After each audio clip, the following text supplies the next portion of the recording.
예수님께서 부활하신 부활의 새벽입니다.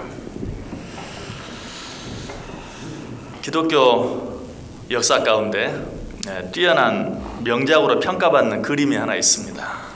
그 그림은 스텐버그의 십자가라는 그림입니다.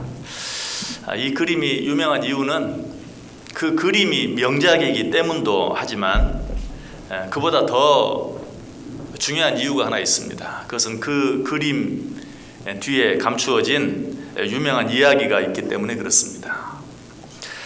스텐버그라는 유명한 화가가 성 베드로 성당 위고 신부의 요청으로 십자가에 달린 예수님을 그리게 되었습니다. 그는 위고 신부의 요청대로 정성스럽게 그림을 그리기 시작합니다. 그런데 한참 동안 그림을 잘 그리다가 갑자기 그림 그리기를 중단해 버렸습니다.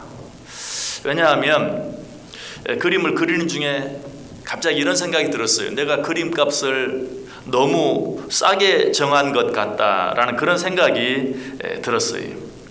그래서 그림을 그리다가 갑자기 그림 그리기를 중단하고 그냥 한쪽 구석에 쳐박아 놓고 말았습니다. 그리고는 다른 그림을 그립니다. 하루는 페피타라는 집시 여인을 모델로 세워놓고 누드화를 그리기 시작했습니다. 그런데 그림을 그리다가 잠깐 쉬고 있는데 이 모델을 했던 이 페피타라는 집시 여인이 그 구석에 처박혀 있는 그림을 보았어요. 그리고 스텐버그에게 묻습니다. 저 그림은 무슨 그림이에요? 그러자 스텐버그는 그저 눈길도 돌리지 않고 그 그림 예수님에 관한 그림입니다 라고 대답했어요. 그러자 이 여인이 그때서 보고 예수님이 십자가에 못 박혀 죽는 모습이군요 라고 말하고 또 묻습니다. 그런데 왜 예수님께서는 십자가에 못 박아 죽으셨죠? 그러자 스텐버그는 좀 귀찮기도 했지만 예수님에 대해서 설명하지 않을 수 없었어요. 예수님은 베들레헴에서 태어나서 나사렛에서 자라나셨고 또 그 후에 많은 병자들도 고치고 참 좋은 일도 많이 하셨습니다. 그런데 그를 시기하는 무리들이 그를 모함해서 십자가에 달려 죽이고 말았습니다. 그저 통속적인 그런 설명을 했습니다. 그런데 이 스텐버그의 설명을 듣고 있던 이 페피타라는 여인의 눈에서는 눈물이 하염없이 흘리기 시작했어요. 그 눈물이 그칠 줄을 몰라요. 너무 슬퍼하는 거예요. 좀 당황한 이 스텐버그는 이 여인이 너무 슬퍼하는 그런 모습을 보고 너무 그렇게 슬퍼할 필요 없습니다. 예수님께서 십자가에 달려 죽으셨지만 죽은 지 사흘 만에 다시 살아나셨습니다. 정말 죽기는 비참하게 죽었지만 너무나 아름답게 부활하셨습니다. 그러니 그렇게 너무 슬퍼하지 마십시오. 그렇게 너무 울지 마십시오 라고 이야기했어요. 그 순간에 이 집시 여인 페피타의 얼굴이 활짝 퍼지면서 세상에 그렇게 기뻐할 수 없을 만큼 기뻐하더라는 것이, 언제 울었는지 언제 눈물을 흘렸는지 싶을 정도로 그 얼굴이 완전히 달라져서 그 얼굴에 기쁨으로 소망으로 감사로 가득 차 있는 그런 모습을 보았어요. 이 모습을 본 스텐버그는 갑자기 또 그런 생각이 들었어요. 예수님의 죽음이 무엇이길래 그렇게 슬퍼하고 예수님의 부활이 무엇이기에 저렇게 기뻐할 수 있는가? 예수님의 부활이 무엇이기에 그토록 슬퍼하던 여인이 어떻게 저렇게 기뻐하고 감사할 수 있는가? 큰 충격이 받았어요. 그리고 나서는 생각합니다. 이토록 고귀한 주님의 죽음에 대한 그림을 내가 그리면서 내가 값을 흥정하려고 했던 것, 내가 너무 잘못한 것 같다. 내가 어떻게 예수 그리스도에 대한 죽음을 그리면서 값을 흥정할 수 있겠는가 하고 곧바로 구석에 처박아 놓았던 그 그림을 꺼내어서 다시 그리기 시작하고 그 그림을 완성할 수 있었다는 것이에요. 이런 일화로 인하여 그 그림은 그 그림 자체로만이 아니라 우리에게 큰 은혜와 감명을 주는 그림이 된 것입니다. 이 시간에 여러분에게 한번 물어보고 싶습니다. 나의 죄를 대속해 주시기 위해서 십자가에 달려 죽어주신 예수 그리스도, 그리고 나에게 영원한 생명을 주시기 위하여 그 죽음 가운데서 부활하신 예수 그리스도를 믿으십니까? 저는 이 시간에 예수 그리스도의 부활에 대해서 알고 계십니까?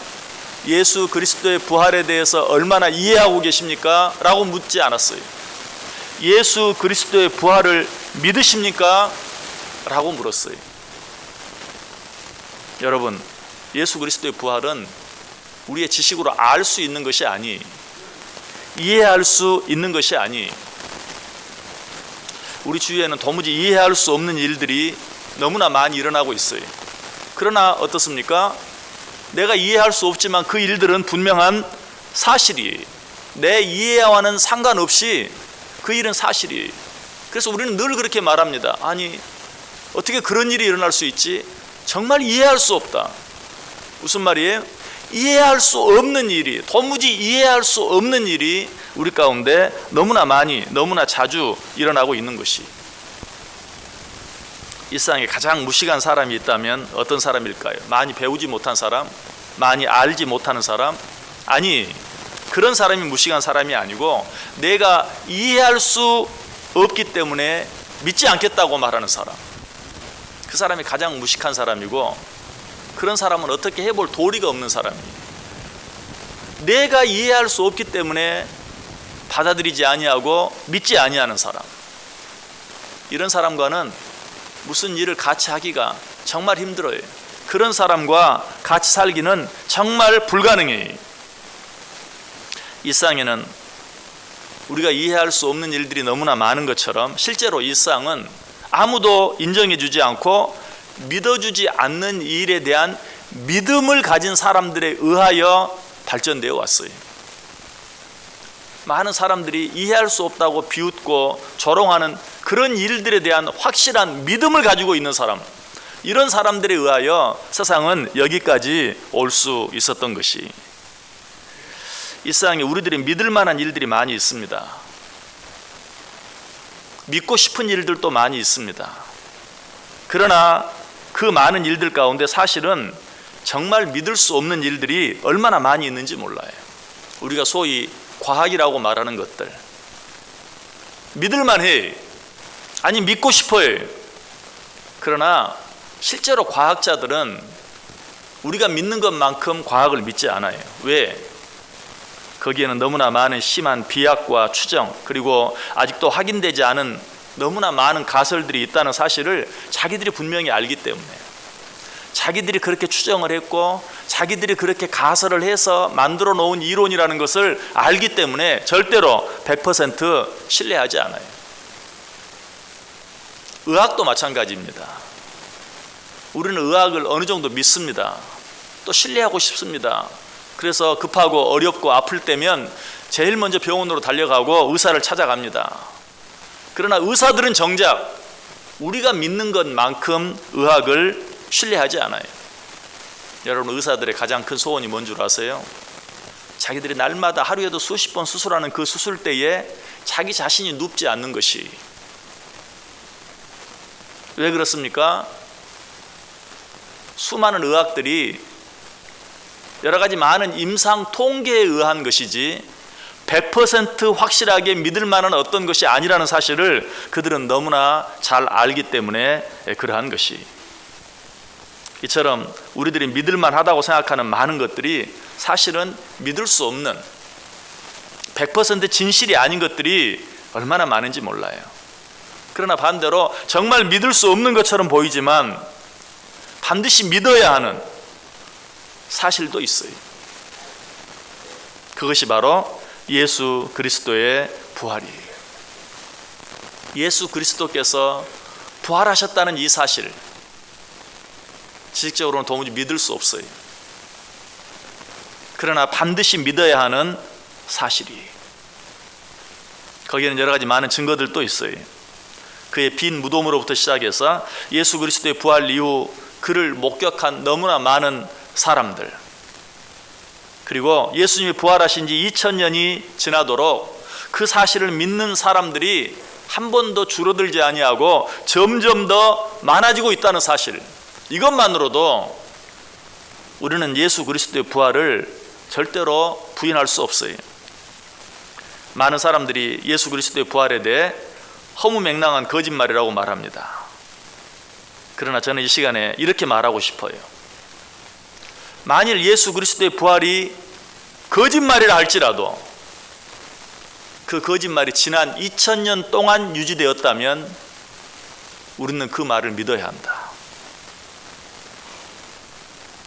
만약 그것이 설령 거짓말이라 할지라도 지난 2000년 동안 그 거짓말이 유지되었을 뿐만 아니라 그 거짓말을 믿는 자들이 점점 더 많아지고 있다면 우리는 그 거짓말을 믿어야 한다. 저는 그렇게 말하고 싶어요. 왜? 이 세상에 우리가 믿고 있는 과학, 의학, 그 어떤 내용 가운데서도 그런 정도의 신뢰성을 주고 있는 그 어떤 것도 없기 때문에, 그럼에도 불구하고 우리는 그런 것들을 따라가고 있어요. 신뢰하고 있어요. 추종하고 있어요. 그런데 오늘 본문에 보면 예수 그리스도의 부활을 부인할 수 없는, 그것이 거짓말이 아니라는 가장 확실한 증거 한 가지에 대해 기록하고 있어요. 그것은 예수 그리스도가 죽었다는 소식을 듣고 뿔뿔이 흩어졌던 제자들이 예수 그리스도께서 부활하셨다는 소식을 듣고 다시 모여 그의 부활을 직접 목격한 후에 그들의 삶이 완전히 바뀌어졌다는 것이, 오늘 본문 33절에 보면 그들이 듣고 크게 노하여 사도들을 없이 하고자 할세.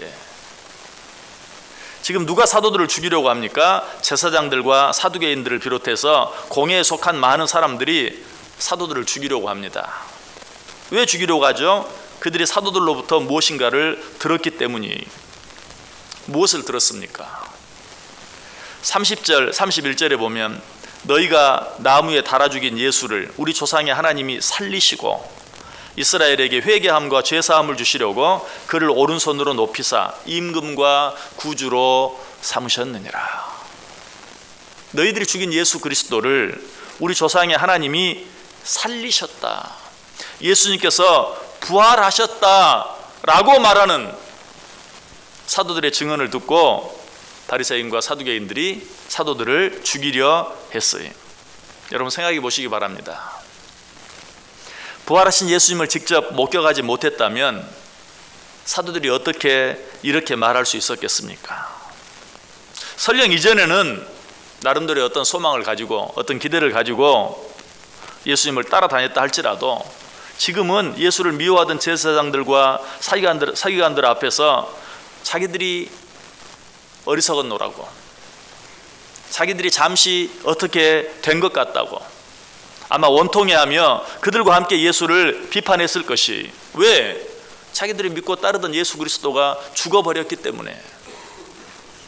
그러나 그렇게 하지 아니하고 너희가 나무에 달아 죽인 예수를 우리 조상의 하나님이 다시 살리셨다 라고 말하고 있어요. 그것뿐만이 아니죠. 40절 41절 보세요. 그들이 옳게 여겨 사도들을 불러들여 채찍질하며 예수의 이름으로 말하는 것을 금하고 놓으니 사도들은 그 이름을 위하여 능욕받는 일에 합당한 자로 여기심을 기뻐하면서 공회 앞을 떠나니라. 이제는 그들을 데려다가 채찍질합니다. 그리고 그렇게 말하는 것을 금합니다. 그렇게 말하면 너희들은 죽을 것이다. 그러나 그러한 모든 능욕들을 예수를 위하여 받는 것을 기뻐하면서 공회 앞을 떠났다. 그리고 나서는 어떻게 하죠? 42절 보세요.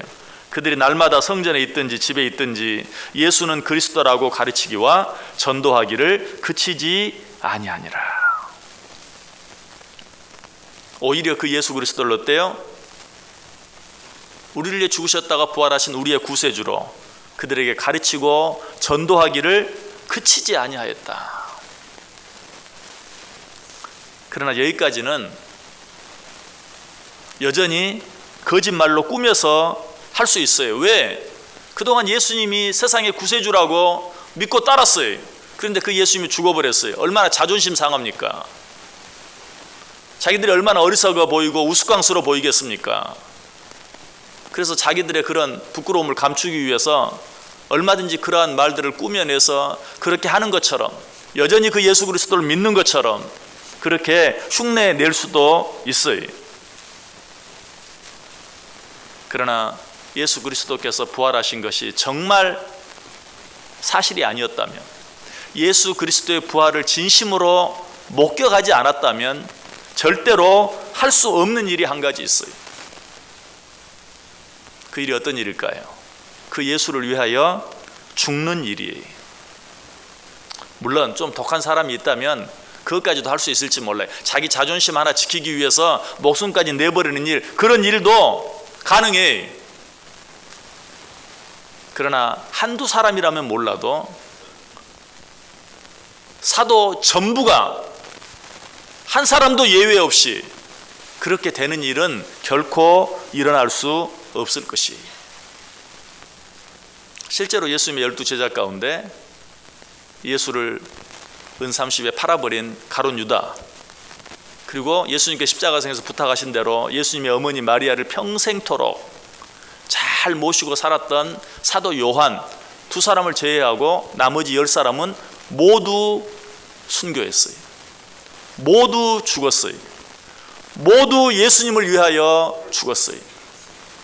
예수님이 우리의 구주라고 가르치기와 전도하기를 쉬지 아니하고, 그렇게 하면 죽이겠노라고 수없이 핍박하고 협박하고 고문하는 그런 여러 가지 많은 일들 가운데도 변하지 아니하고 모두 예수 그리스도를 전하다가 순교했어요.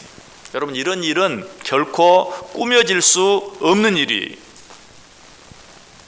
예수 그리스도의 부활하신 예수님을 그들이 직접 목격하지 아니했더라면 결코 그런 일이 일어날 수 없어요. 사도뿐만 아니라 초대교회 많은 성도들도 그러했어요. 예수님 이후 오랜 시간이 지난 우리들은 혹 그렇게 할 수 있다 할지라도 예수님 당시에 살았던 많은 사람들이 예수 그리스도의 부활하신 예수님을 목격하지 못했더라면 그들은 결코 카타콤에서 그처럼 모진 고난을 당하며 순교할 수 없었을 것이. 그러나 그 많은 사람들이 예수 그리스도의 이름을 위하여 죽어갔어요. 그 이유가 무엇입니까? 예수 그리스도의 부활을 분명히 보았기 때문에, 부활하신 예수님을 분명히 만났기 때문에. 다시 한번 물어보겠습니다. 예수 그리스도의 부활을 믿으십니까? 한 가지 더 묻습니다. 예수 그리스도의 부활이 곧 나의 부활인 것을 믿으십니까? 예수 그리스도의 부활은 우리의 부활이, 왜? 예수 그리스도의 부활은 부활의 첫 열매이기 때문에. 고린도전서 15장 20절에 말해요. 그러나 이제 그리스도께서 죽은 자 가운데서 다시 살아나사 잠자는 자들의 첫 열매가 되셨도다. 그렇다면 이 사실을 믿는 우리들은 어떻게 해야 하겠습니까? 페피타가 어떻게 했습니까? 예수 그리스도께서 우리를 위하여 죽으셨다는 그 사실로 인하여 한없이 슬퍼하고 한없이 울었어요. 그러나 그 예수 그리스도께서 우리를 위하여 죽으셨다가 우리의 영원한 생명을 위하여 사흘 만에 다시 부활하셨다는 사실을 듣고 어때요? 그럴 수 없을 만큼 기뻐하고 그럴 수 없을 만큼 즐거워했어요. 그 얼굴이 환하게 바뀌었어요. 스텐버그가 충격을 받을 정도로, 스텐버그의 삶이 바뀌어질 정도로 그 얼굴이 밝게 환하게 빛났어요. 저 여러분의 삶은 어떠합니까? 우리는 분명 예수 그리스도의 부활을 믿는다고 했어요. 그 예수 그리스도의 부활이 나의 부활인 것을 믿는다고 했어요. 그 예수 그리스도의 부활을 믿는, 그 예수 그리스도의 부활이 나의 부활인 것을 믿는 저와 여러분의 삶은 어떠합니까? 저와 여러분의 마음은 어떠합니까? 아니, 이 시간 저와 여러분의 얼굴은 어떠합니까? 그 페피타 여인이 느꼈던 그 기쁨, 그 감사가, 그 찬양이, 그 감동이 우리 속에 있습니까? 이 시간에 그 페피타 여인이 느꼈던 그 아래 그 부활의 기쁨과 감격과 찬양이 우리 속에 넘쳐날 수 있게 되길 원합니다. 시편 98편 1절에 말해요. 새 노래로 여호와께 찬송하라. 그는 기이한 일을 행하사 그의 오른손과 거룩한 팔로 자기를 위하여 구원을 베푸셨음이니라. 새 노래로 여호와를 찬송하라. 새 노래로 여호와를 찬양하라 라고 말하고 있어요. 여기서 말하는 새 노래가 뭘까요? 옛날에 없던 새 노래? 그런 새 노래가 아니, 이제는 알지 못했던 기쁨과 감사가 넘쳐나는 중에 드릴 수 있는 그 노래, 그 노래가 새 노래예요. 이제는 알지 못했던. 혹시 세상 노래를 부르면서 감격하면서 눈물을 흘리는 그런 일을 경험해 보셨습니까? 가끔 TV를 보면서 정말 유명한 어떤 가수가, 유명한 어떤 그룹들이 노래하는 것을 듣고 눈물을 흘리는 사람들을 얼마나 많이 보는지 몰라요. 그럴 수 있어요. 그것도 꼭 나쁜 것이라고 말할 수 없어요. 그러나 성경이 말하는 새 노래는 어떤 것입니까? 그런 것들과는 비교할 수 없는 좀 감동적인 세상 노래를 듣고도 눈물을 흘리는데, 너희가 정말 예수 그리스도의 부활을 믿는다면, 그 부활이 곧 나의 부활이라는 사실을 믿는다면, 그 어떤 것들과도 비교할 수 없는 새 노래, 아니 세상에는 존재하지 않는 새 노래, 세상의 어떤 그 감격으로도 감동으로도 부를 수 없는 새 노래로 여호와 하나님을 찬송하라. 이 은혜가 저 여러분 가운데 넘쳐나기를 원합니다.